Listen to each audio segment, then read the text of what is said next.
Every day, right now, there's a silent war going on inside the mind of every leader who's truly trying to build something that matters. The world's whispering in your ear, telling you to settle, to follow the script, to stay quiet and safe. It's wrapped in all that comfort, that so-called freedom. But deep down, you know the chains are there. There's this gnawing frustration, this unrest, this heat in your chest that nothing around you can soothe because the game is broken. People expect you to lead like everyone else, act like everyone else, think like everyone else. But the fire inside you refuses to obey those rules. It's like trying to sprint through quicksand, trying to push a mountain with bare hands. You see the gap, the disconnect between what leadership should be and what it's forced to become. You feel the isolation, the misunderstanding, the weight of being the one who's supposed to see further, go harder, break through, while everyone else shrinks into safety. This isn't just a feeling, it's a trap. The system, the world around you, is designed to drain this energy, to mute your urgency, to clip the wings of radical change. It sells you illusions, comfort disguised as freedom, medals for mediocrity, rules that promise order but kill the spark. And the cost? Your vision stuck in limbo, your movement stalled before it starts, your potential chained in a cage of silent agreements and empty routines. But here's the brutal truth. The best leaders don't fight that war by trying to play the same game differently. They don't beg for permission or wait for the world to catch up. They create movements. They forge unstoppable currents that pull everyone else into new territories. Not by speaking louder, but by igniting something deeper. Something so fierce, so magnetic, so raw it can't be ignored. How? First, by rejecting the lie. By looking the world in the eye and saying, no, not this, not like this. That refusal is the spark. It's the single most contagious energy a leader can carry because it cuts through noise and numbness. This is not about comfort. It's about fire. Movements are born from discomfort, from the kind of pain that doesn't paralyze but propels. The best leaders understand this. Pain, struggle, rejection. They're the fuel, not the foe. They don't start with the how or what. They start with the why, but not the generic why. The shallow mission statements that sound good but feel hollow. Their why is an unyielding commitment to a better way, a vision so clear and urgent that it shakes the soul. It's the beating heart that refuses to quiet down.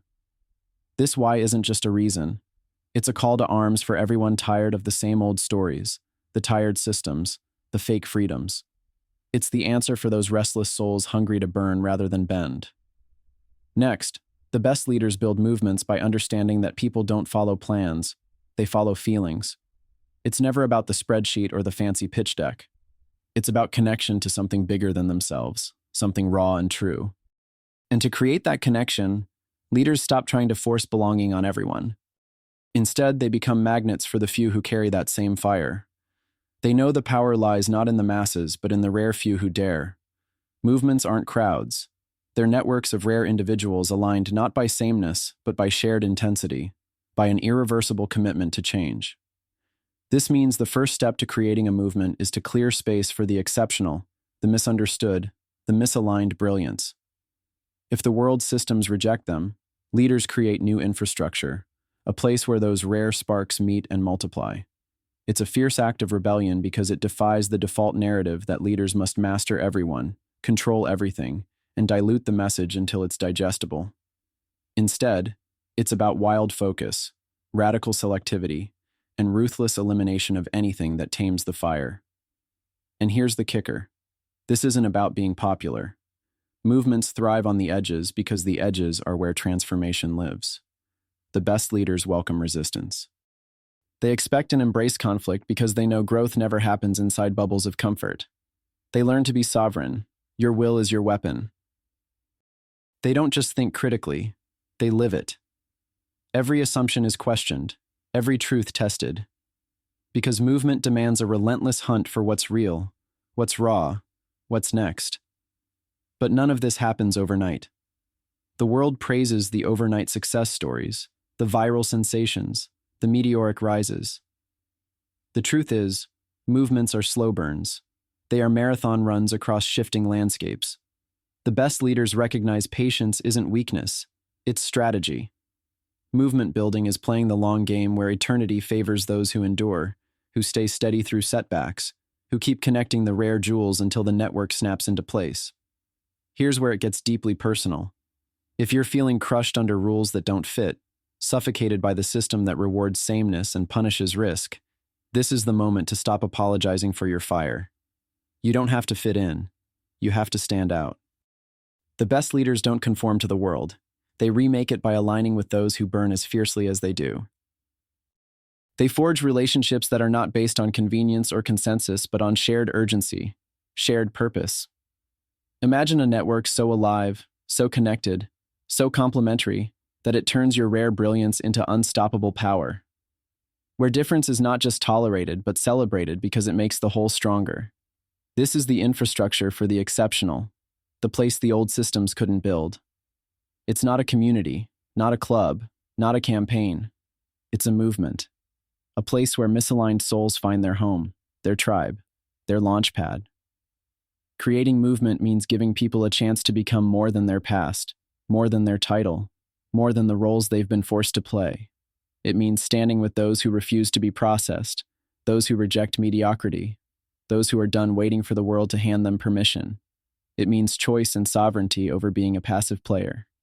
Your leadership is not about stability, it's about transformation. The greatest leaders don't manage change, they embody it. To create movement is to rewrite what leadership even means. It's a relentless commitment to liberation over comfort, creation over imitation, fire over freeze. The world won't build this for you. It can't. It's built on illusions that trap the best players in cages of expectation and complacency. The only way forward is to build it yourself, to reach out and find the others, the few who burn like you do, who question every rule, who want to build something that can't be stopped because it's not about the leader. It's about the collective force that's unleashed when rare souls align. So take this moment. Feel that fire.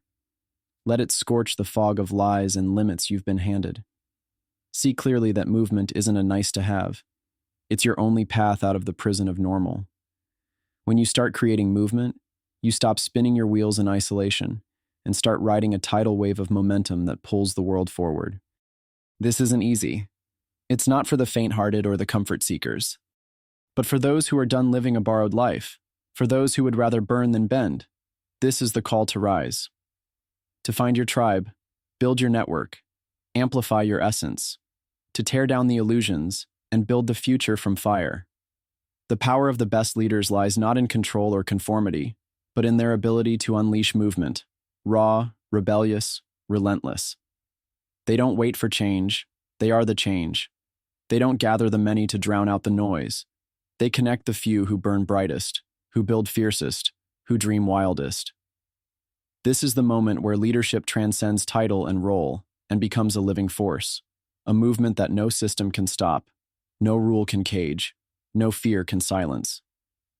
The best leaders don't just lead, they set the world on fire so that others can rise from the ashes and shape what's next.